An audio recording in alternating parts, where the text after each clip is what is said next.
గ్రామం నుంచి టిఆర్ఎస్ పార్టీకి సంబంధించిన తెలంగాణ జాగృతి నియోజకవర్గ కన్వీనర్ ఎడ్ల రవిని పార్టీలోకి ఆహ్వానించాల్సిన కోరుతున్నాను. అదేవిధంగా Jukanti Rajesh, Manka Krishna, Jukanti Narsing, T Anji, P Ramesh, J Baj, అదేవిధంగా వార్డు సభ్యులు శ్రీనివాస్ రెడ్డి అన్న, రవీందర్ రెడ్డి, అదేవిధంగా రగన్న, అందరూ కూడా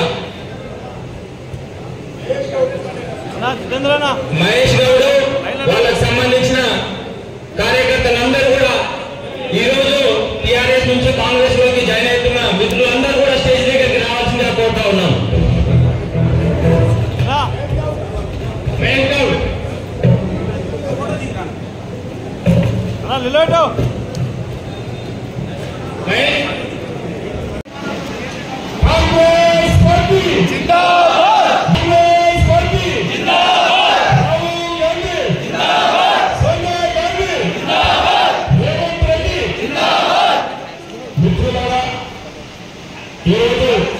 మీ అందరూ తెలుసు, అనుకోకుండా మన ఎంపీ అభ్యర్థి తన షెడ్యూల్ చేసుకుంటూ ప్రతి మండలంలో తిరగాలి, కార్యకర్తలతో కలవాలని చెప్పి ఆ షెడ్యూల్ ప్రకారం మనకు అనుకోకుండా ఈరోజు పుత్తూరు ఉమ్మడి మండలం ఈ కార్యకర్తల ముఖ్య కార్యకర్తల సమావేశం ఏర్పాటు చేయడం జరిగింది.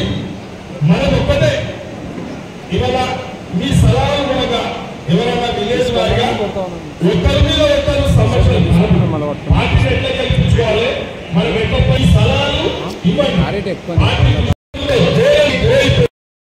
ఆవన పాలన లేదు, ఏ చూసినా, ఏ గ్రామం చూసినా, ఏ నాయకుల మీద, ఏ విలేకరుల మీద, ఏ అధికారుల మీద అరాచకము ఇలా మీ అందరూ చూసారు కాబట్టి దానికి సస్తి పలికిన బట్టి వీళ్ళందరం కూడా మనమందరం ప్రశాంతంగా ఉన్నాం.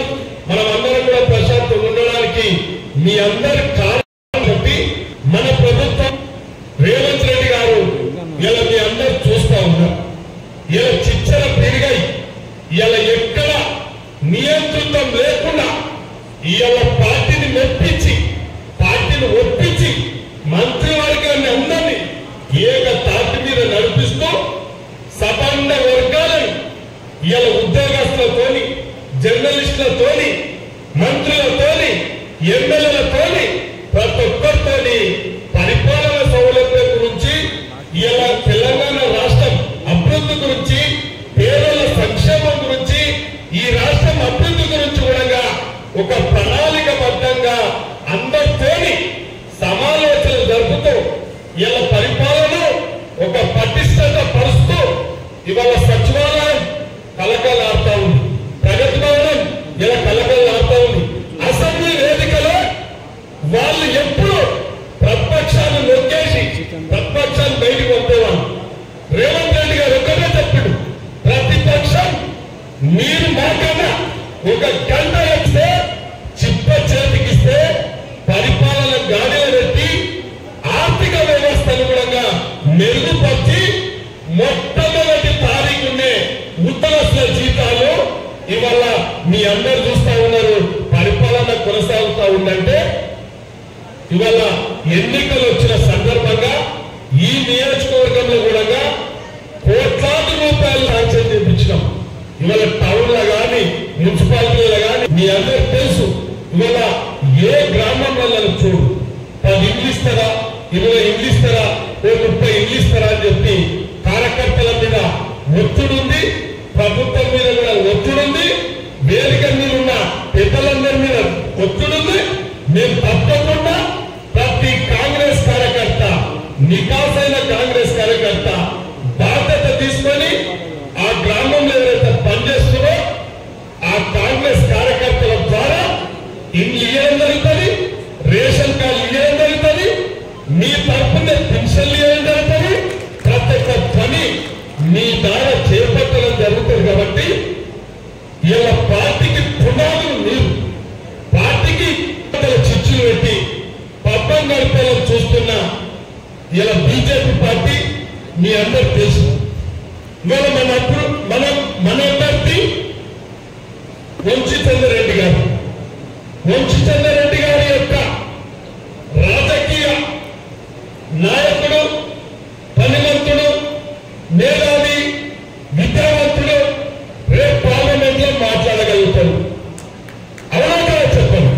ఇవాళ పార్టీ ఆ రోజు ప్రలోభ పెట్టి మత పెట్టి ఓ శ్రీనివాస్ రెడ్డికి ఎంపీగా పంపిస్తే ఎక్కడైనా పొత్తులో వెలవడ్డా మీకు ఆ ఎంపీ చెప్పండి. ఎక్కడైనా వెలవడ్డా ఎంపీ పార్లమెంట్ లోనే వెలవడ్డా? ఎప్పుడైనా ప్రెస్ మీట్ పెట్టి నా పొత్తుకు వచ్చి ఒక్క ప్రెస్ మీట్ 5 ఏళ్లలో ఒక ఎంపీ అనేటోడు ఇలా తెరచాటు రాజకీయాలు నడుపుతా ఉంటే ప్రజాస్వామ్యం బతుకుతారా? ప్రజలు బతుకుతారా? మీరు అర్థం చేసుకోండి. ఇవాళ ఇంకొక బీజేపీ ఆమె మీ అందరూ తెలుసు. సకల వైభవాలు, భోగభాగ్యాలు కాంగ్రెస్ పార్టీలో అంతరించి ప్రతి గ్రామం నుంచి జిల్లాలాగా తోసుకొని ఇవాళ మళ్ళొక్కసారి బీజేపీలో నేనేదో పీక్తా అని చెప్తాను. ఏం పీక్తానండి? బీజేపీలో ఏం పీక్తారు? పీకాన్న ఇవాళ పీకటోడు రేపు ప్రజలకు ఉపయోగపడేటోడు వంశీచంద్రరెడ్డి కాబట్టి మనకు నిక్కచ్చిగా కాంగ్రెస్ కార్యకర్త మనమందరం కలిసికట్టుగా తప్పకుండా ఇలా ప్రభుత్వం ఉంది. మీరేమైనా చెప్పగలుగుతాం. ఇలా మీరు చెప్పగలిగితే ఒకే ఒక మాట చెప్తున్న గ్రామంలో మీరు ఒక రోడ్ ఇప్పగలుగుతారు, మీరు ఒక ట్రాన్స్ఫార్మర్ ఇప్పగలుగుతారు, రైతుకు పేదలకు కింది ఇప్పగలుగుతారు, రేషన్ కార్డు లేని రేషన్ కార్డు ఇప్పగలుగుతారు, పింఛన్ లేని పింఛన్ ఇప్పగలుగుతారు, రేపు రుణం ఇప్పగలుగుతారు, ఏమైనా ఇన్వెస్టర్లు ఇవ్వగలుగుతారు. ఇలా డీకేఆర్ని గెలిపిస్తే ఏం చేస్తారు? ఇలా ఎవరికి ఇస్తున్నాను? అవునా కదా? ఇట్టే మాట్లాడుతున్నా. అవసరం అనుకుంటే ప్రతి కాంగ్రెస్ కార్యకర్తలు మోసం చేసింది, కాంగ్రెస్ పార్టీని మోసం చేసిన ఒక రాజకీయ నాయకురాలు తింగులని ఏమంటా పెరుగులు మూసుకొని చూపెడితే తెలుగులో ఎవరు చూపెడితే ఎవరు ఉన్నారు కాబట్టి తప్పకుండా నన్ను ఓడించి తీరుతాం. మన నాయకుడు పార్లమెంట్ లో నిలబెడతాం, ప్రజా సమస్యలను పోరాటం చేస్తాం. డీకే అన్న ఎన్నడన్నా పాలమూరు ఎత్తిపోతల పథకం గురించి మాట్లాడిందా? జాతీయ హోదా గురించి మాట్లాడిందా? ఈ 5 ఏళ్లలో ఎప్పుడైనా మాట్లాడిందా? అవకాశం గురించి, ఆమె పదవి గురించి వెతుకుతుందే తప్ప పాలమూరు ప్రజలతో, షాద్నగర్ ప్రజలతో ఏ రోజన్నా ఒక్కరోజు మాట్లాడిందా అని అడుగుతాము. అందుకే చెప్తా ఉన్నా కాంగ్రెస్ కార్యకర్తలారా, మనకు ఎంపీ చాలా అవసరం ఉంది. ఎంపీ గెలిస్తే ఎమ్మెల్యే మనమే, ఎంపీ మనమే, ముఖ్యమంత్రి మనమే. కాబట్టి మనకు ఏ ఇబ్బంది లేకుండా ఉంటారు. కాబట్టి ప్రతి కాంగ్రెస్ కార్యకర్త ఎక్కడ నిర్లక్ష్యం చేయకుండా మీ అందరూ కూడా మొన్న శాసనసభ ఎన్నికల్లో చాలా కృషి చేశారు, అన్ని బాధలు పడ్డారు, ఎంత కష్టమైన పడ్డారు. నేను పడ్డా, మీరు పడ్డారని అందరిలో పడ్డాం. కాబట్టి ఈ ఒక్క నెల రోజు మనం అందరం కష్టపడి పనిచేద్దాం. ఇలా ఎంపీని గెలిపిస్తున్నాం. మనం బూత్ లెవెల్ ఇవాళ ఒకటే చెప్తున్నా, ఏ బూత్ లో అయితే బూత్ కమిటీ ఉందో ఆ బూత్ కమిటీ ఉన్న ఊరు నాయకుడు మెజార్టీని బట్టే రేపు పదవులు ఉంటాయి, మెజార్టీని బట్టే రేపు పథకాలు ఉంటాయి. ఇలా మెజార్టీ విలేజ్ నుంచి కూడా ఒకరు మాట్లాడాల్సిందిగా మీ అందరితో విజ్ఞప్తి చేస్తా ఉన్నాం. చేతులే పనాలి. జై కాంగ్రెస్, జై కాంగ్రెస్. అదే మాట ఆనాడు ఏదైతే నాయకులకు చెప్పడం జరిగిందో, శంకరన్న చెప్పడం జరిగిందో, మీతో కూడా నా మనసు విప్పి మాట్లాడాలనే ఉద్దేశంతో ఇవాళ చాలా మంది లోకొస్తామంది కదంటే వద్దన్నా, మనకు 10,000 మంది 15,000 మంది వద్దు, లక్షల జనాలతో సమానమైనటువంటి మన ముఖ్యమైన కార్యకర్తలను నాపై చెప్పాలని చెప్తున్నాను. నాకు ఇక్కడ ముందరా 1000 మంది మీరు కూర్చున్నారు, కానీ నా కళ్ళకు 50,000 మందికి తగ్గకుండా కనిపిస్తున్నారు. ఇవాళ మీతో మాట్లాడాలనుకుంది ఏంటంటే నేను మనసు విప్పి మాట్లాడాలనుకున్నా. ఇవాళ కాంగ్రెస్ పార్టీ అభ్యర్థిగా పార్టీ నన్ను ప్రకటించిందంటే మళ్ళీ కూడా చెప్తున్నా, మీ అందరి సంపూర్ణ మద్దతు, మీ అందరి సంపూర్ణంగా నన్ను దీవించినందుకు కాంగ్రెస్ పార్టీ నన్ను అభ్యర్థిగా ప్రకటించింది. నేను వాళ్ళ మిమ్మల్ని అందరినీ కూడా ఒక విషయం కోరడానికి వచ్చిన, మిమ్మల్ని అందరినీ కూడా మనస్ఫూర్తిగా విజ్ఞప్తి చేయడానికి వచ్చిన. మీ వల్లనే నాకు టికెట్ వచ్చింది, మీ వల్లనే నాకు ఇవాళ ఎంపీగా పోటీ చేసే అవకాశం వచ్చింది. ఏ కార్యకర్తలైతే ఇక్కడ ఉన్నటువంటి కొత్తూరు నందిగామ మండలాలకు చెందినటువంటి ఏ కార్యకర్తలైతే నాకు టికెట్ ఇప్పించిండ్రో జరగబోయే ఎన్నికలలో నన్ను గెలిపించే బాధ్యత కూడా మీరందరూ తీసుకోవాలని మీకు విజ్ఞప్తి చేయవచ్చు. ఇక్కడ ఉన్నటువంటి ప్రతి ఒక్క కార్యకర్త రేపు ఎన్నికలలో పోటీ చేసేటువంటిది చల్లా వంశీచంద్ర రెడ్డి కాదు, నేనే పోటీ చేస్తున్నామని మీరందరూ భావించి నా గెలుపు బాధ్యత మహబూబ్ నగర్ లోక్సభ నియోజకవర్గంలో కాంగ్రెస్ పార్టీ గెలుపు బాధ్యత, 3 రంగుల గెలుపు బాధ్యత, చెయ్యి గుర్తు గెలుపు బాధ్యత ఇక్కడ ఉన్నటువంటి ప్రతి ఒక్క కాంగ్రెస్ నాయకుడు, ప్రతి ఒక్క కాంగ్రెస్ కార్యకర్త తీసుకోవాలని నేను మనస్ఫూర్తిగా మిమ్మల్ని అందరినీ కోరడానికి నేను ఇక్కడికి రావడం జరిగింది. మీరందరూ కూడా నాకు పూర్తి విశ్వాసం ఉంది. ఎందుకంటే గత నెల 45 రోజుల నుంచి మీరు ఎంత కష్టపడి పని చేస్తున్నారో నేను కళ్ళారా చూస్తున్నా. ఏ కార్యక్రమం అయినా, ఏ రోజైనా, ఎప్పుడైనా కానీ ఈ కార్యక్రమం చెయ్యాలంటే శంకరన్న నువ్వు ఎప్పుడు డేట్ అడుగుతున్నా, నువ్వు డేట్ అంటే నువ్వు ఎప్పుడంటే అప్పుడు రా, నువ్వు ఏ కార్యక్రమం అంటే ఆ కార్యక్రమం మేము ఏదంటే అది చేస్తాం, ఎప్పుడంటే అది చేస్తామని చెప్తున్నాను. నిజంగా మిమ్మల్ని అందరినీ మనస్ఫూర్తిగా అభినందించాలి. నేను ఎంత చెప్పినా తక్కువనే. అన్న బైక్ ర్యాలీ చేయాలి, నియోజకవర్గం మొత్తం కూడా తిరుగుదాము, పొద్దుగాల ప్రారంభించి సాయంత్రం వరకు మొత్తం షాద్నగర్ నియోజకవర్గం తిరుగుదాము, వీలైనన్ని ఊళ్ళు తిరుగుదామంటే ఎవరైనా ఏమంటారు, మధ్యాహ్నం ఎండ ఉంది, ఎండ ఎట్లుంది, పైన కాలుతుంది, కింద కాలుతున్నది, చేరిక కాదు, వీలు కాదని అంటారు.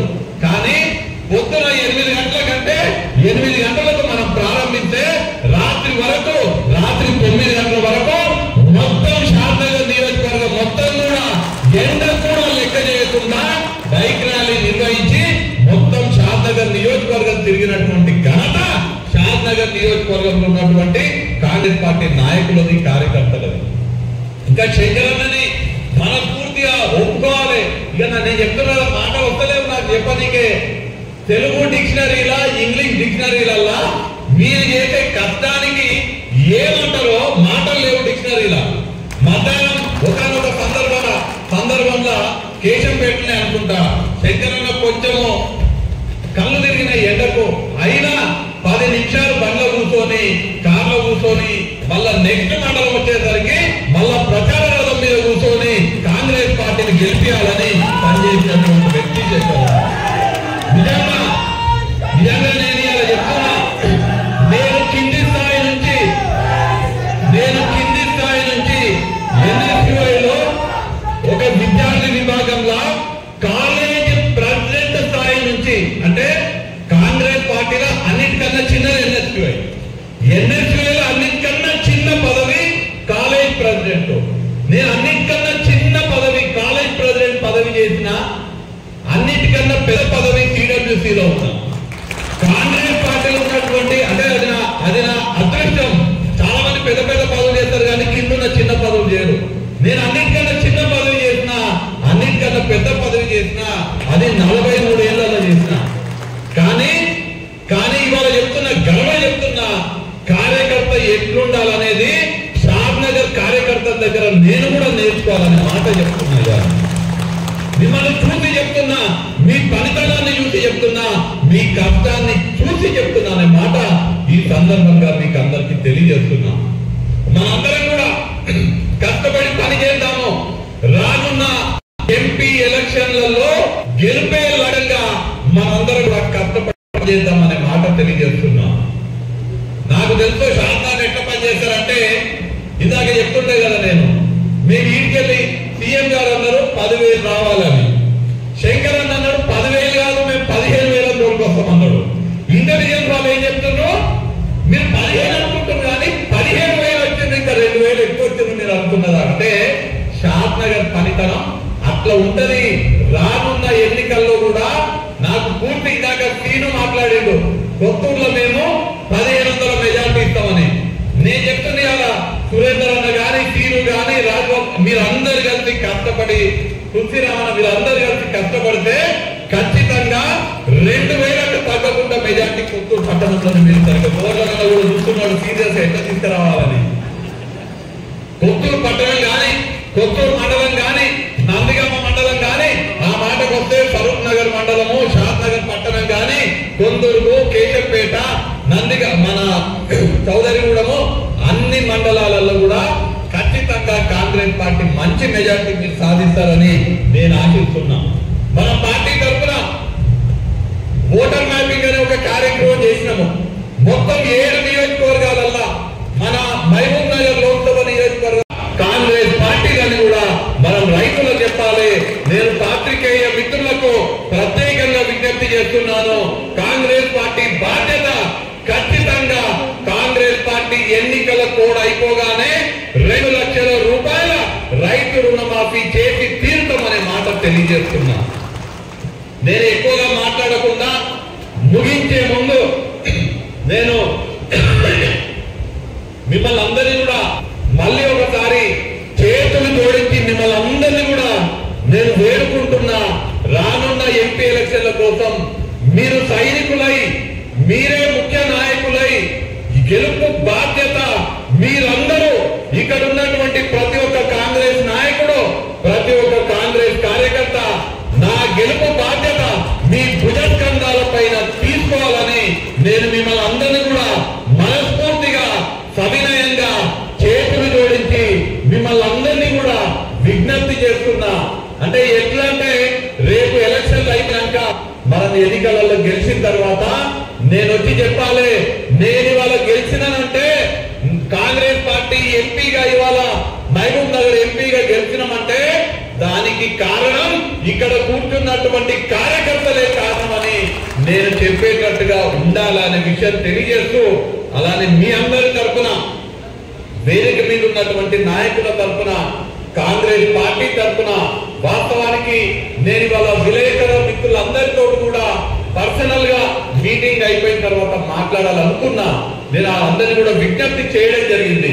కానీ అనుకోకుండా కొంచెం ఆలస్యం అవడం వల్ల ఈ మీటింగ్ ఇంకా పూర్తి కాలేదు. ఇంకా శ్యామన్న గాని, ప్రతాపన్న గాని, శంకరన్న గాని మీ అందరితో మాట్లాడతారు. నాకు నెక్స్ట్ వేరే జడ్చర్లలో ఒక మీటింగ్ ఉంది, దేవరకద్ర ఒక మీటింగ్ ఉంది, తర్వాత మత్తల్ అమరచింతలో కూడా ఒక మీటింగ్ ఉంది. ముఖ్యమంత్రి గారు ఆదేశాలు ఇవ్వడం జరిగింది, నామినేషన్ లోపు అన్ని మండలాల కార్యకర్తల సమావేశం పూర్తి చేసుకోవాలని. కాబట్టి ఒక రోజు 4 మీటింగ్లు చేస్తేనే అన్ని అయిపోతున్నాయి. కాబట్టి నేను అక్కడికి పోవాలి. కాబట్టి మీ అందరి తరఫున, నా తరఫున, పార్టీ తరఫున నేను పాత్రికేయ మిత్రులను కూడా అవినయంగా కోరడం జరుగుతుంది. మేమెంత చెప్పినా, మేమెంత పని చేసినా మీ ద్వారా మేము చేసే పనిని 1000 మంది దగ్గరికి తీసుకెళ్లే అటువంటి పని పాత్రికేయ మిత్రులే మా కోసం చేయగలుగుతారు. మీ పాత్ర చాలా కీలకంగా ఉంటది. కాబట్టి నేను పాత్రికేయ మిత్రులందరూ కూడా మనస్ఫూర్తిగా మాకు సంపూర్ణంగా మద్దతు ఇవ్వండి. మేము చెప్పేటువంటి విషయాలని, మేము చెప్పేటువంటి మాటలని మీ న్యూస్ పేపర్ల ద్వారా, మీ టీవీ ఛానళ్ల ద్వారా, మీ యూట్యూబ్ ఛానళ్ల ద్వారా 1000 మంది ప్రజల వద్దకు తీసుకెళ్లే సహకారం మీరు నాకు అందించండి అని నేను పాత్రికేయ మిత్రులకు అవినయంగా మిమ్మల్ని అందరినీ కూడా మనస్ఫూర్తిగా కోరడం జరుగుతున్నది. మీరందరూ